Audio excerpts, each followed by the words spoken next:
Asal kamu rajin, bodoh nggak apa-apa, nasibmu nanti mungkin lebih baik daripada orang pintar yang malas.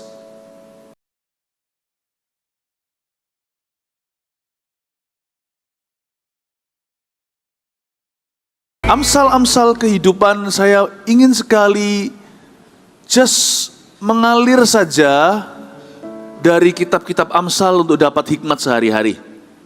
Sepanjang hari ini, Amsal itu luas sekali. Nggak mungkin bisa selesaikan setiap pasal, bahkan saya nggak yakin satu ibadah bisa selesaikan seluruh pasal. Pokoknya kita ngalir aja, saya percayakan banyak rema-rema Anda bawa pulang dan berguna. Setiap jemaat nggak ada yang tangan kosong dan tangan hampa. Masing-masing kan menerima sesuatu untuk menuntun mereka di hari-hari berikutnya. Saya tergerak, pilih aja salah satu pasal, yaitu pasal 20. Mari kita buka Amsal 20. Kita akan belajar firman Tuhan hari ini, duduk diam seperti Maria. Saya sangat suka sekali Proverbs atau kitab Amsal karena sangat realistis. Sebagian dari antara ayat-ayat yang ada tertulis di dalamnya, tidak semua bisa dimengerti, saya ngerti itu, saya tahu itu. Ada beberapa hal butuh penjelasan. Tapi juga dibutuhkan imajinasi untuk kita bisa memahami maksudnya apa. Tapi kalau kita bisa dapatkan, kita bisa memperoleh otaknya Salomo loh. Ini. Saya ingat beberapa waktu yang lalu saya ajarkan tentang NGD, karakter Daud, David's heart, hatinya Daud. Tapi sekarang mari kita bedah otaknya raja yang paling bijaksana. Ya, Amsal 20. Kita lihat berapa ayat yang kita bisa cover ibadah ini. Anggur adalah pencemooh. Kita baca ya setiap ayat, sebelum saya jelaskan kita baca bersama-sama. 2, 3. Anggur adalah pencemooh, minuman keras adalah peribut. Tidaklah bijak orang yang terhuyung-huyung karenanya. Kalau kita dalam masalah, beberapa orang jadi alkoholik, saya ngerti. Nah, di sini Alkitab menjelaskan tentang miras. Gak semua orang punya masalah ini sih. Gak semua orang suka bir, suka wine, anggur, ya, lalu suka whisky dan sebagainya. Tetapi bagaimanapun juga, ini adalah bagian daripada realita hidup manusia. Jadi, sebagian orang ketika di dalam sebuah pergumulan, mereka larinya ke minuman keras. Anggur. Nah, kalau motivasinya udah salah dari awalnya, semuanya sisanya akan salah kaprah. Sedangkan untuk seorang social drinker aja, untuk orang minum hanya di dalam party, pesta contohnya, atau dalam pertemuan, sosialita. Saya mengerti ini karena pergaulan saya lingkarannya cukup luas. Dari ujung atas sampai ujung bawah, saya punya teman. Kalau ini bicara tentang tangga ekonomi. Saya tidak pilih-pilih. Sama setiap orang saya belajar mengasihi, tetapi dalam pertemuan tertentu tidak bisa dihindari. Mereka menyediakan minuman untuk toast, dan itu bukan ribena. Nah, anggur adalah pencemooh, karena alkohol punya satu kemampuan untuk membuat pikiran kita jadi berkurang tajamnya. Dia bisa menipu. Seorang sahabat tidak akan menipu. Karena itu anggur bukanlah sahabat sejati dalam permasalahanmu. Don't turn to it. Jangan mulai. Do not even begin. Suatu hari saya waktu dalam sebuah pesta dan semua di situ ada orang-orang yang sangat penting karena saya menaruh diri seperti Paulus katakan kepada orang Yunani, saya jadi orang Yunani, Yahudi kepada orang Yahudi, saya orang Yahudi, kepada orang merdeka saya orang merdeka, kepada budak saya jadi budak.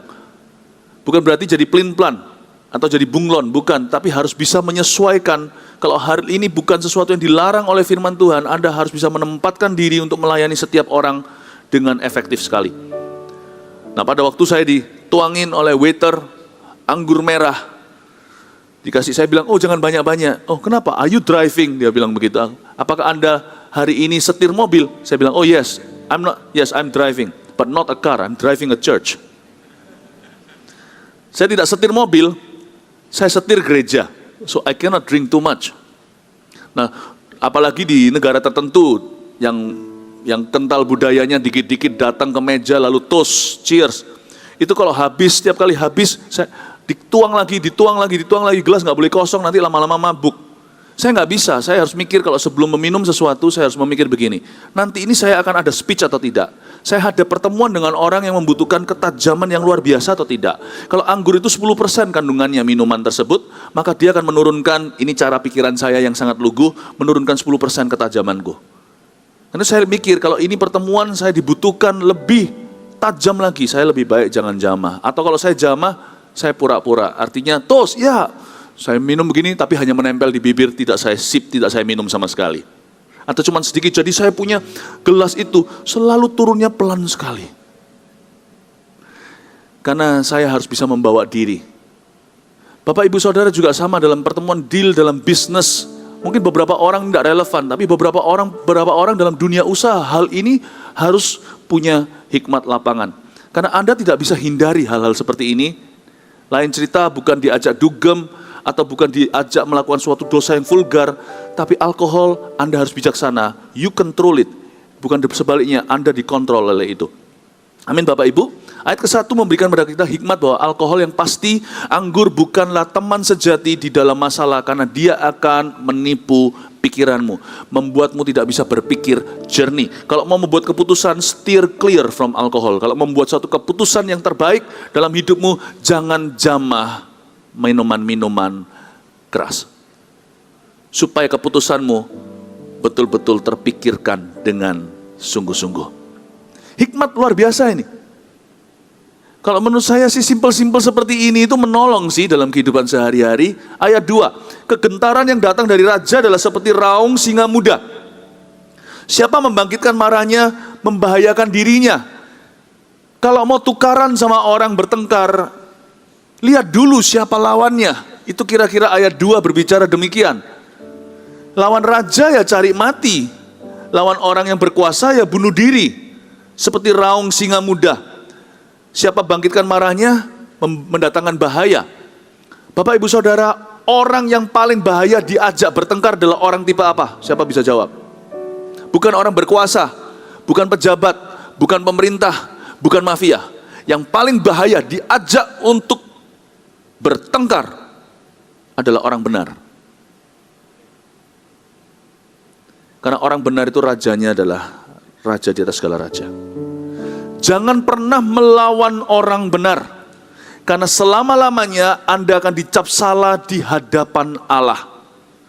Kalau mau bertengkar sama orang, kalau mau bertikai dengan satu pihak, pastikan terlebih dahulu tujuan Anda jelas, pastikan perbedaannya itu prinsipil, bukan sesuatu yang diada-adakan. Ayat 2 menjelaskan kepada kita bahwa kita harus gentar. Jangan bertengkar sama orang. Tapi kalau memang kita perlu berada dalam satu konflik, pastikan tujuanmu mulia. Apalagi kalau tidak jelas atau area abu-abu. Kalau Anda melawan orang benar, celaka. Alkitab mengatakan di ayat 2, kalau siapa yang kita ajak untuk bertikai, pastikan dulu kita mengerti kita sedang melawan siapa. Ayat 2 ini menjelaskan kepada kita, seringkali banyak orang mengalami benjut-benjut, mengalami permasalahan, mengalami babak belur dalam kehidupannya, bukan karena orang itu tidak bisa menjaga diri, tapi dia salah melawan seseorang. Ayat 2 mengajarkan kepada kita untuk hati-hati. Jangan emosian dalam hidup ini, jangan sampai amarahmu membutakan sehingga Anda tidak lihat siapa yang sedang Anda lawan. Bahkan orang berkuasa, raja, pemerintah pun jangan, apalagi orang benar. Be very careful, ke depan sana ada banyak jebakan. Di antara kita akan ada orang-orang yang terjerumus ke sesuatu karena lawannya adalah orang yang sangat-sangat tidak patut untuk dia hadapi. Bapak ibu saudara, di ayat 2 ini menjelaskan kepada kita hari ini untuk kita selalu berhati-hati kalau kita sedang bermusuhan dengan seseorang. Ayat 3, terhormatlah seseorang jika ia menjauhi perbantahan. Tetapi setiap orang bodoh membiarkan amarahnya meledak. Alkitab mengatakan di ayat 3, kita terhormat kalau kita menjauhi perbantahan. Menjauhi perbantahan bukan berarti lari dari permasalahan.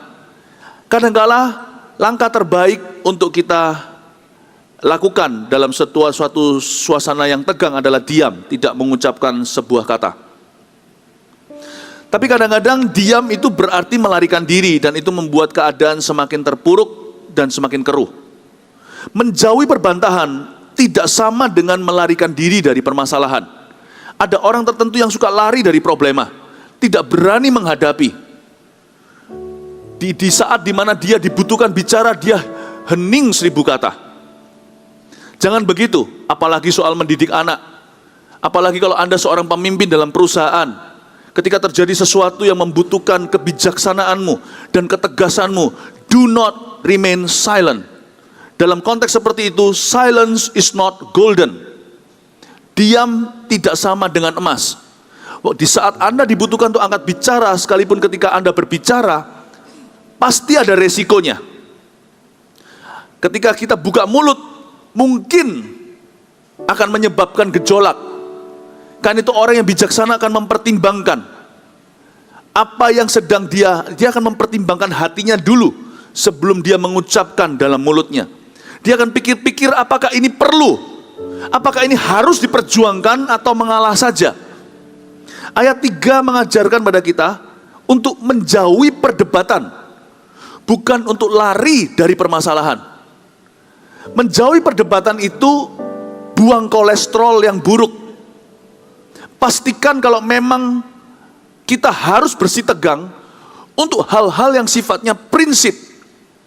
Bukan sesuatu yang kecil yang sebenarnya tidak membuat perbedaan secara permanen. Kalau Anda mau mengurusi sesuatu, pastikan itu sesuatu yang perlu. Hidup itu terlalu mulia dan berharga untuk ngurusi yang tidak-tidak, saudara. Hidup itu terlalu singkat untuk urusi segala perkara.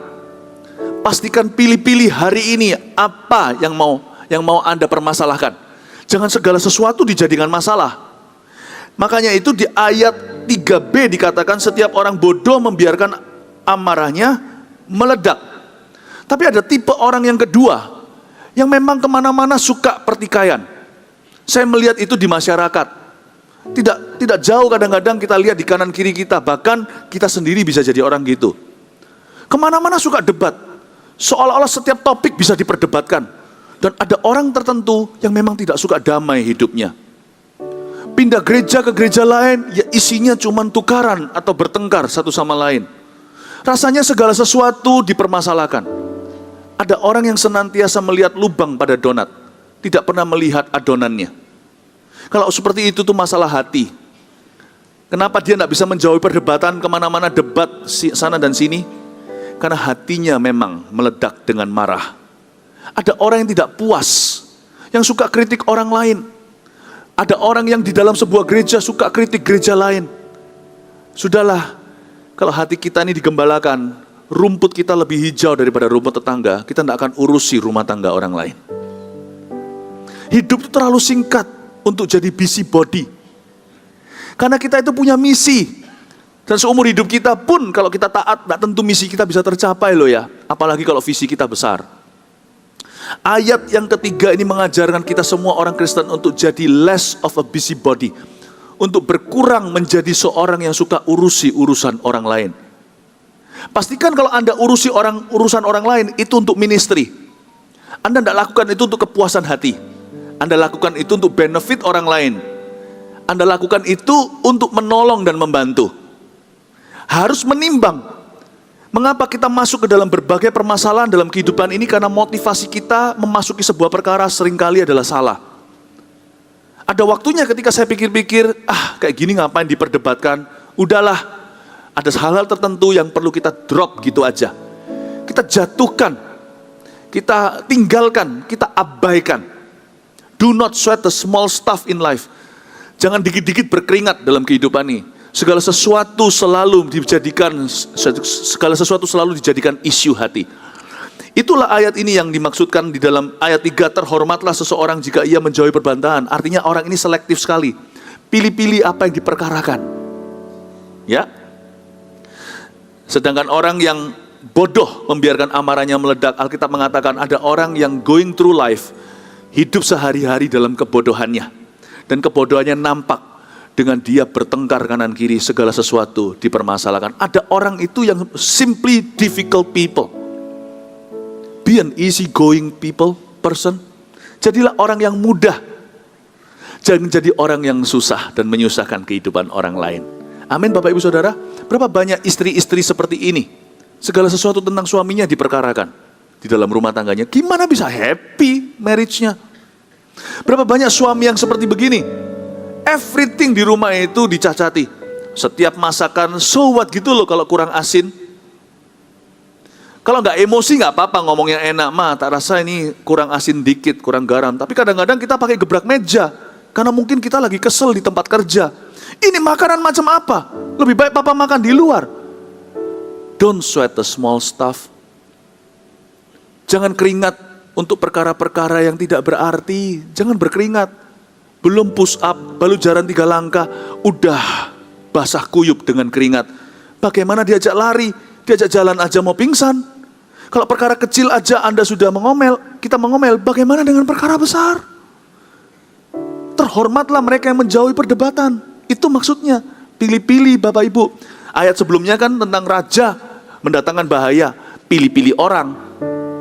Pilih-pilih orang. Ngomong sama orang tua harus beda sama ngomong anaknya. Ngomong sama bos harus beda dengan ngomong sama pegawainya. Ngomong sama gembalanya beda dengan ngomong, beda. Harus pilih-pilih, mengerti, menempatkan diri. Tapi ayat berikutnya, pilih-pilih kasusnya. Paham maksud saya Bapak Ibu Saudara? Berapa banyak suami yang seperti itu? So what lah, kalau memang kurang asin, anggaplah berkat juga. Ada hal-hal tertentu yang tidak perlu dibicarakan. Apalagi kalau kondisi lagi sensitif. Kebanyakan loh ya, kalau kita sampai bisa mengerti hal-hal seperti ini, kebutuhan konseling akan drop di gereja. Karena pernikahan akan lebih harmonis. Saya tidak berkata kita silent, lari. Kalau setiap hari, 365 hari, makanannya nggak asin sama sekali. Kecuali kalau disengaja demi kesehatan, I think someone needs to open their mouth. Ada orang di dalam rumah itu yang harus buka mulut dan beritahu, kasih masukan, makanannya kurang asin, gitu loh. Tapi nggak perlu pakai emosi.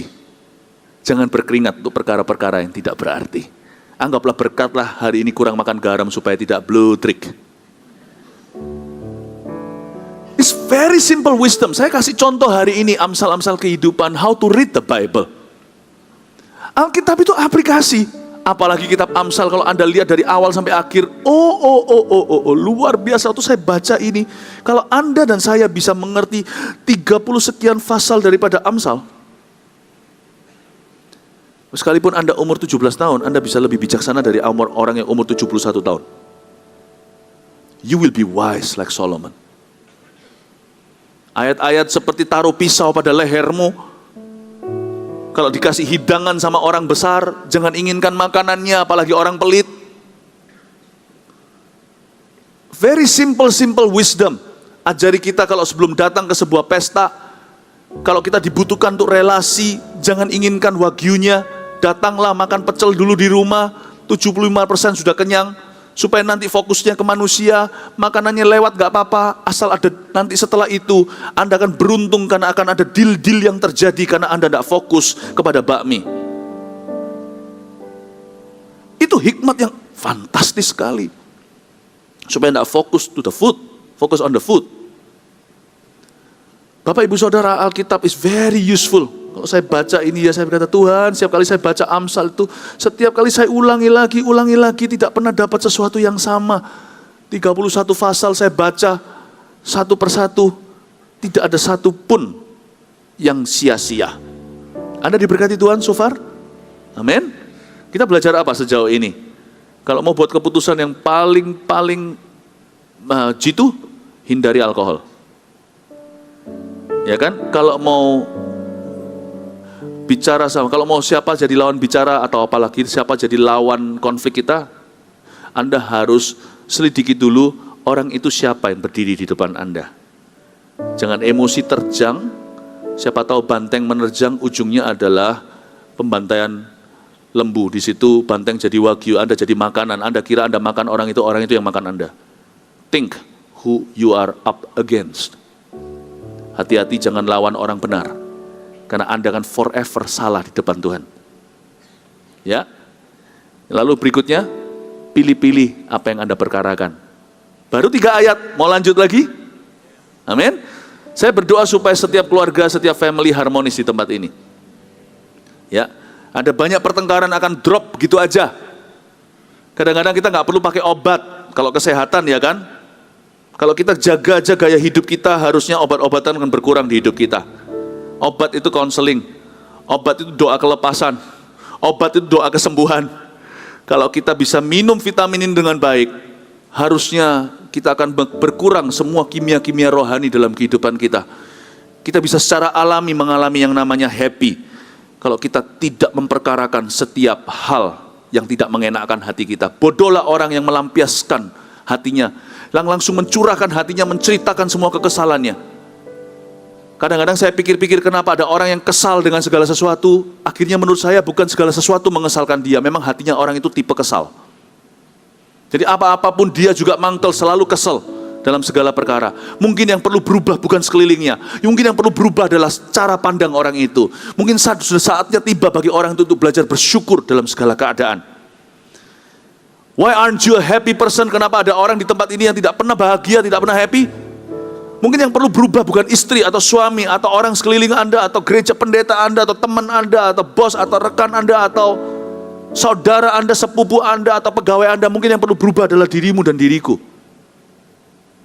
An unhappy person, nobody can make him happy. Orang yang tidak pernah berbahagia dalam hatinya, orang itu tidak akan pernah bisa dibuat bahagia oleh siapa-siapa. Karena itu Yesus punya pengajaran yang pertama waktu dia khotbah. Berbahagialah, berbahagialah, berbahagialah orang miskin di hadapan Allah. Berbahagialah orang yang dianiaya, bla bla bla dan sampai ke bawah. Tuhan berkata, pilihlah untuk bahagia dulu. Anda akan jadi orang yang mudah membahagiakan orang lain dan akan menjadi orang yang mudah dibahagiakan oleh orang lain pula. Jangan jadi orang yang susah untuk disenangkan. Coba katakan kepada dirimu sendiri, jangan jadi orang yang susah untuk disenangkan.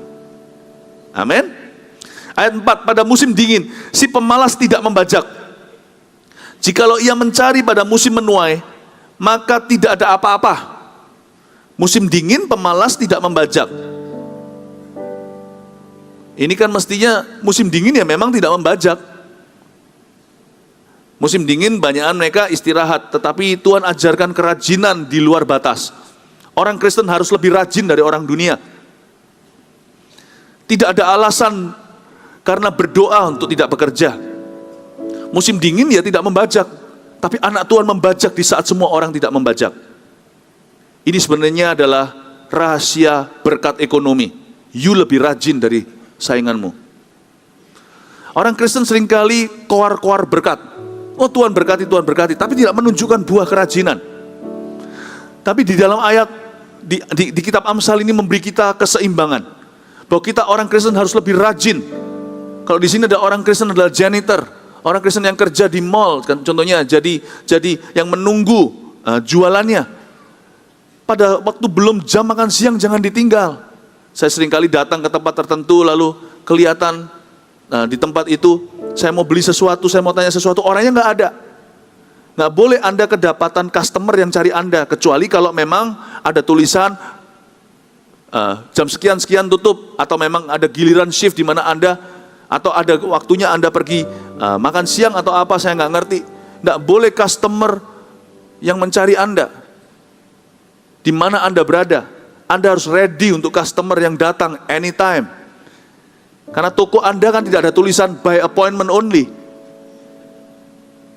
Orang Kristen tidak boleh ditemukan lengah ketika Tuhan datang. Orang Kristen juga tidak boleh ditemukan lengah ketika customernya tiba. Musim dingin pun ada yang membajak. Tidak boleh malas. Rahasia ekonomi adalah berkat Tuhan, susah payah tidak mengikuti. I know. Tapi Tuhan juga menunjukkan di dalam kitab Amsal bahwa tangan yang malas akan akan jatuh miskin. Kita harus rajin. Kalau ada yang di sini pegawai negeri, Anda harus rajin. Kalau di sini adalah penjaga tuh, Anda harus rajin. Orang yang masih sekolah, duduk di bangku sekolah, sebenarnya pelajaran sekolah itu nanti banyak kan terus terang akan lupa. Sekarang loh, saya sudah lupa dengan semua kalkulus. Padahal dulu kalkulus saya lumayan bagus. Biologi apa segalanya, saya lupa semuanya. Tapi satu hal yang saya nggak lupa adalah gemblengan Tuhan waktu saya sekolah. Saya ngomong sama anak-anak saya, mungkin kamu suatu hari akan lupa IPA. Tergantung kan, kalau kamu kerjanya nanti berhubungan dengan sains, ya kamu tidak akan lupa. Kalau kamu berhubungan dengan sains, nanti mungkin kamu akan lupa bagian lain, yaitu geografi. Nanti kamu kira ya jangan separah itu sih. Nanti kamu kira Riau itu ada di Rio Tokyo. Riau itu di Pekanbaru. Pekanbaru maksudnya itu Sumatera. Tidak apa-apa lah, lupa gitu-gitu sedikit, buka map. Apalagi sekarang zaman internet langsung ingat. Satu hal yang nggak bisa dilupakan adalah kerajinan. Apa yang ditempa di bangku sekolah, itu adalah karakter kita. Kalau kita sekarang sedikit-sedikit nyontek, nanti jadi koruptor itu orang-orang seperti itu. Kalau kepepet dia ambil. Saya beritahu sama anak-anak saya, papa mamamu ini tidak akan marahi kamu kalau kamu tidak dapat nilai A. Atau kamu tidak dapat nilai 99, 100 bahkan. Tapi kalau asal kamu berusaha, asal kamu sungguh-sungguh. Yang aku mau lihat adalah karaktermu. Tuhan kepingin agar Tuhan ingin membangkitkan para pembajak di musim dingin. Orang-orang Kristen yang tahan banting. Bukan orang-orang Kristen yang sedikit-sedikit mau quit atau berkata, sudah, pulangkan saja aku ke rumah ibuku. Orang Kristen harus tahan banting di tempat kerja. Saya mending dibilang bodoh daripada malas.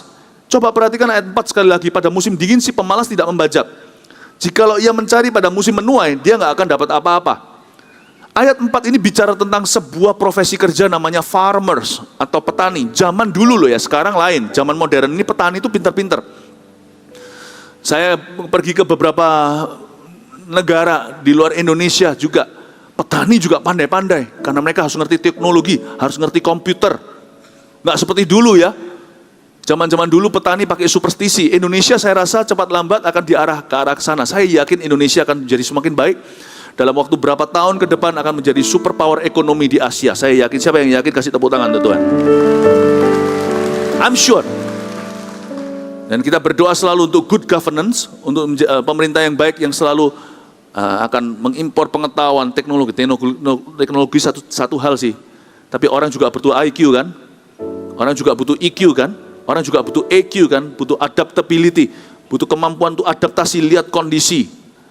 Nah, dan butuh karakter untuk bisa menjalankan sistem, karena bagaimanapun juga orang bisa ciptakan program, manusia bisa memanipulasinya kalau manusia itu salah. Nah, Bapak Ibu Saudara, saya yakin semuanya akhirnya berujung ke manusianya sih, bukan teknologi dan sebagainya. Nah, karena itu zaman sekarang sih farmer pinter-pinter. Zaman dulu farmer termasuk zaman dulu ya. Jadi kalau di sini ada yang petani, yang kerjanya adalah soal kebun apa segalanya saya nggak ngerti. Jangan tersinggung. Ini zaman dulu. Zaman dulu petani adalah golongan yang dianggap bodoh di masyarakat. Ya, saingan dengan fisherman atau penjala ikan. Makanya Yesus waktu berkata, aku memilih yang bodoh untuk mempermalukan yang merasa bijaksana. Dia praktekkan dengan pemilihan murid-muridnya. Dia pilih semuanya itu nelayan. Jadi saya mulai mempertanyakan ini. Kalau makan ikan membuat pinter itu beneran saya nggak tahu sih. Dan nelayan-nelayan ini kok bodoh-bodoh semuanya di zamannya Yesus. Makanya Tuhan pilih mereka. Muncullah Petrus, Yohanes, Yakobus. Ini adalah golongan yang dibodohkan. Tapi Tuhan membicarakan di ayat ini, Salomo mengatakan, pada musim dingin si pemalas tidak membajak. Maksudnya, asal kamu rajin, bodoh nggak apa-apa, nasibmu nanti mungkin lebih baik daripada orang pintar yang malas. Jadi anak-anak muda di tempat ini, jangankan kita mentang-mentang kalau kita punya IP, GPS, saya gini-gini paling, IPK. IPK-nya tinggi, Anda pasti garansi punya kerjaan nanti. Gigi jari, kalau Anda tidak rajin. Ada orang itu pintar, nggak usah belajar nilainya itu 10. Tapi ada anak kecil, yang belajar setengah mati. Juga nilainya pas-pasan. Saya waktu masih SD, waktu olahraga, dulu waktu saya olahraga itu, saya selalu dikasih nilai gini, saya punya teman-teman yang semuanya ya atletis, semi atletis, namanya anak kecil semua lincah. Saya termasuk lincah, gimana enggak? Saya dari kecil itu lari-lari, Saya pulang dari Taiwan, sekolah di Indonesia. Ya kan? Saya di Taiwan itu belajar karate dari umur 6 tahun. Jadi termasuk tubuh saya kuat, ikut turnamen segalanya. Masih umur 6 tuh. Saya tidak bangga. Kenapa saya ditarik oleh orang tua pulang ke Indonesia adalah karena juga saya nakal sekali di Taipei. Pernah sekali saya berkelahi, umur 6 tahun. Jangan, saya doa supaya Anda tidak punya anak seperti saya. Saya patahkan tulang seseorang di jalanan, karena saya tendang. Saya tendang. Terjadi perkelahian anak kecil, karena saya jauh dari orang tua kan. Anak baru lulus balita, bisa patahkan tulang satu orang, anak kecil lain yang lebih tua. Seharusnya menurut Anda saya agak atletis enggak? Tapi nilai saya buruk. Waktu saya sekolah di sini, saya punya olahraga dapat 5 atau 6. Karena saya dulu itu kalau lawan orang enggak lihat-lihat siapa yang saya terjang. Saya suka bantah guru saya. Akhirnya gurunya enggak suka sama saya. Zaman sistem lama kurikulum dulu. Pendidikan sekarang juga sudah lebih baru, lebih fair. Bayangin mama saya jadi nggak habis pikir. Anakku bisa dapat nilai 5 atau 6. Dia basket bisa, futsal bisa, dia sepak bola bisa, pingpong bisa, dia badminton bisa, tenis saya pernah les, saya bisa semuanya. Kok dapat 5 atau 6? Itu karena guru saya kasih semuanya 5 atau 6. Karena saya memang dulu lawan guru. Nah ini semua yang saya sampaikan tadi itu. Kalau saya kecil dulu tahu Amsal, saya tahu tuh guru saya nggak lawan. Bodoh saya ini dulu. Bodoh. Atau kalau memang saya lawan dengan cara yang baik. Kalau itu nggak baik, contohnya saya akan ngomong baik-baik. Dan saya juga akan pikir-pikir, apakah ini perlu diperjuangkan. Dulu saya enggak. Darah anak muda, panasan, semua saya sikat. Please, do remember in this life, the strong may not win in the end. Dalam hidup ini yang kuat tidak tentu menang. Jangan mentang-mentang sana konglomerat. You may not win in the end. Anda harus tahu siapa yang Anda lawan. Jangan lupa, once upon a time, suatu hari di Indonesia ini, orang terkuat jatuh karena mahasiswa. You better treat young people nicely. You don't know what you are up against. Perlakukan anak-anak mudamu dengan baik, karena Anda tidak tahu siapa yang sedang Anda lawan. Karena itu ayat-ayat tadi yang saya kembali lagi ke tadi. Kita harus bijak sana. Nah, kembali lagi ke ini sekarang, bodoh dan malas. Lalu saya punya teman pada waktu saya SD. Ketika saya dapat 5 atau 6 itu mama saya protes ke kepala sekolah. Anakku dapat 5, anakku cacat apa? Saya punya seorang teman yang cacat polio. Pada waktu itu, dia dapat nilai olahraganya itu 7 kalau nggak 8. Makanya mama saya tanya, apakah anak saya ini cacat? Sampai temen yang cacat aja dapat 7 atau 8. Nggak bisa jawab memang. Tapi untung mama saya memperjuangkan, karena waktu saya naik kelas, saya dapat 7 atau 8. Ya, mereka takut sama mama saya. Nah, teman saya ini saya kagum. Orang yang cacat polio, dia pakai betul-betul kecil. Tapi dia berusaha. Ketika semua orang suruh lari, orang ini cacat tubuhnya, cacat jasmani. Tapi dia berusaha untuk lari dengan pelan-pelan. Meskipun semua orang mungkin 10 lingkaran, dia hanya lari 1 lingkaran. Dia berusaha dan usahanya masuk dalam rekor sekolah itu disebut sebagai olahragawan teladan. Lebih baik cacat tapi berusaha lari daripada yang punya kaki malas-malasan. Ini loh ayat ini maksudnya. Lebih baik jadi petani yang bodoh, tapi semua musim dingin dia membajak, waktu musim menuai dia dapat, daripada orang kaya yang punya semuanya musim dingin pesta porah, buka vodka, waktu musim menuai bangkrut total. Bapak ibu saudara, makanya dalam sut-sutan orang Indonesia ada hikmatnya. Pada waktu jempol keluar kelingking kecil, kelingking ya namanya nih, betul ya? Jempol, mana yang menang? Kelingking yang menang. Lebih baik yang rajin, bukan size-nya yang akan membuat dia berhasil. Lebih baik saya dipanggil bodoh, asal saya rajin, saya akan menuntut orang lain untuk menghormati profesi saya. Saya nggak peduli kalau profesi saya rendahan, Asal saya rajin, saya bisa menengadah kepala, tidak perlu tunduk kepala, malu atau minder sama konglomerat. Profesiku adalah urusanku, kerjaanku adalah kebanggaanku, nilaiku kutentukan sendiri. Kalau aku rajin, sana jangan menghina. Tidak usah marah kalau dihina, tapi Anda tidak perlu merasa minder dan tertuduh. Kenapa saya harus takut sama kamu? Kenapa saya harus merasa inferior di bawah Anda? Enggak, Anda punya kerjaan, Anda hubungan dengan Tuhan, Anda akan urusan dengan Dia, Anda berhadapan dengan Yang Maha Kuasa. Saya juga sama. Saya bangga hari ini, pekerjaanku, profesiku adalah kebanggaanku. Aku rajin. Sana bisa bilang saya ini orang rendahan, saya orang bodoh, asal saya rajin, biar di mata sana saya cacat, saya teladan di mata Tuhan. Teman saya yang cacat itu kasihan. Anak kecil kan anak-anak mengerti kan, apalagi kalau bukan sekolah Kristen yang mendidik karakter segala. Semua orang itu menyebut dia dengan nama-nama tertentu, termasuk saya. Suka mengece-ngece dia, tapi semua orang diam ketika guru membela dia. Teman-teman mungkin bisa menghina, tapi Tuhan yang akan mengangkat dia. Bapak Ibu Saudara, jangan pernah minder karena profesimu, asal profesimu itu halal. Asal Anda rajin, Anda patut bangga.